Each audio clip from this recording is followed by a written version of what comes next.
Now, you have 250,000 social media followers or more than that right now.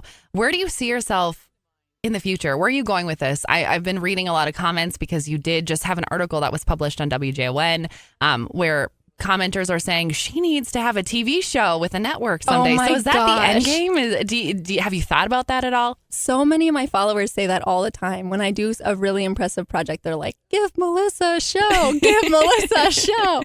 And I think that is hilarious. What a hilarious thing to wish for someone, because that is an entire culture of its own, to be a TV personality and to juggle that. I am really content, like I said, having a large enough following that I can make this pet passion of mine into a small, passive income for our family.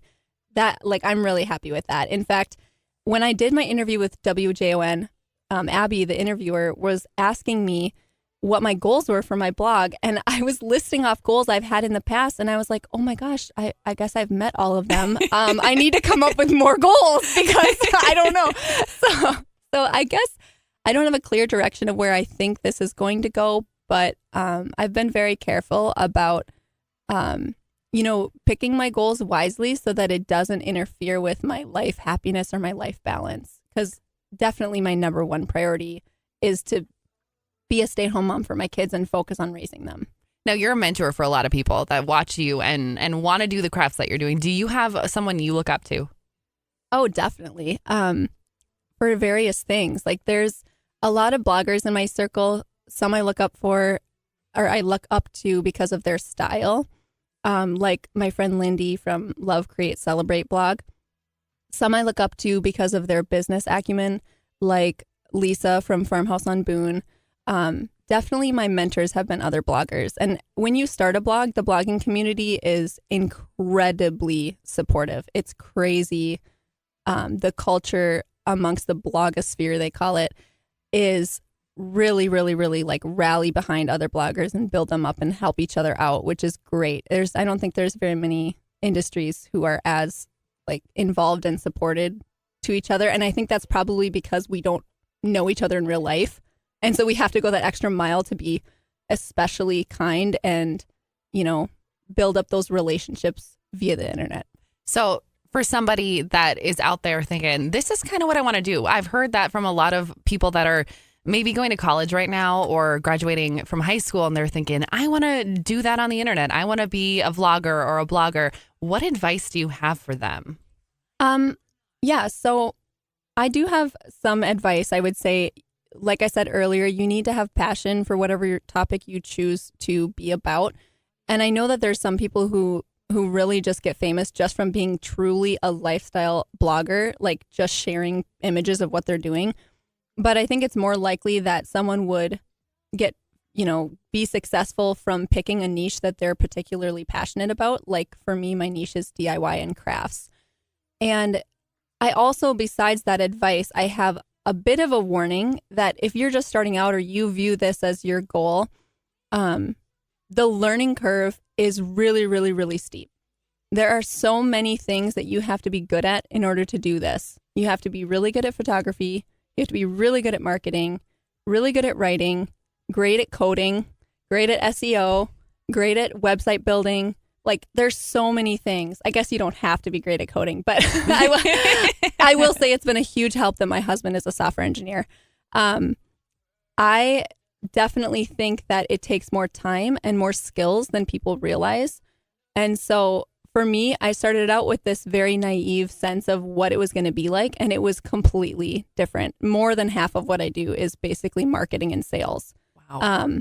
As far as marketing myself and selling my videos, selling my crafts, and selling that, brand to the audience. On top of already making these amazing projects that some people think that's the task in itself. Absolutely not. And video editing, holy crap, that takes a lot of time. I wish I had an assistant, and maybe I will soon. Maybe that's my next goal, is to make enough money that I hire an assistant to do my video editing. There you go. We're setting goals. There we go. Before we let you go, I was watching the video of you making garage shelves, and you were barefoot. You were making me very nervous. Oh my God, Dave. Why did you bring this up? Oh my God. Okay, yes. So this is something that I get maybe striked on a lot, mostly from my male viewers, I would say, about not always following the biggest safety protocol. And I do try, as far as when I film, I think about, okay, I'm a role model for other people. So I have to put on my, glasses, my safety glasses. I have to put in my ear protection, etc. But I am really not the most careful person. I'm quite I don't know, reckless, I guess, sometimes. And so sometimes things like that slip into my video where I'm like, oh no, I'm barefoot in this scene. I forgot to wear shoes. I went back and rewound it. I was like, no way. There's no way. She's barefoot. Because if that's me, if I tried to do that, the second I tried to do that, I would drop a 2x4 right on my toes. Oh my goodness. Because I'm clumsy. Yeah, and you know what else I get knocked for a lot on my videos is painting without a drop cloth.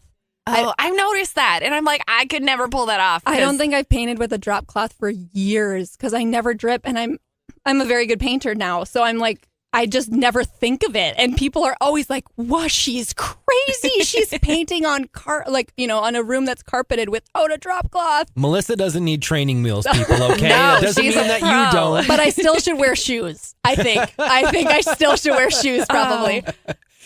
That's hilarious. So, Melissa, before we let you go, I could talk to you all day about this because it's fascinating to me. It's in my wheelhouse.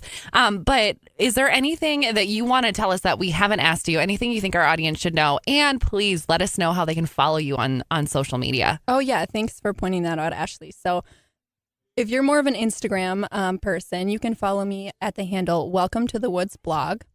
If you like YouTube, it's the same, Welcome to the Woods blog. If you are on Facebook, it's Welcome, the number 2, the Woods. Welcome to the Woods. And you can also just search on your favorite social media channel because I'm on everything and you'll be able to find me. So I would say, as far as something that I haven't mentioned yet, just that I feel really fortunate to have been in this position. And I so thoroughly enjoy not only the growth, but like what I actually do.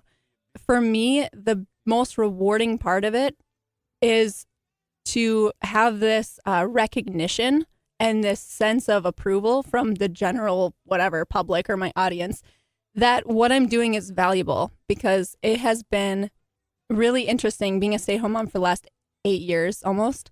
It's been really interesting to watch a lot of my friends kind of lose a sense of identity, and I'm really grateful that my blog has helped me maintain that. As far as having my own personal hobby, and my blog has been something that has encouraged me to continue creating and maintain that, creative spirit within myself, even when I'm so busy raising kids. So I guess I'll leave you with that. That's the most rewarding part of what I do. And if you are interested in something like this, your heart should be in it. Like it should be something you are actually passionate about. It's not like a get rich quick kind of thing. So thanks so much for joining us. It was great to have you on the show. That's Melissa Woods from Welcome to the Woods. You can actually get all of her social media followings. We've got a link that we'll post online at mix949.com. And if you're not an app user yet, download the Mix949 mobile app and we'll send you out the alert and all the info.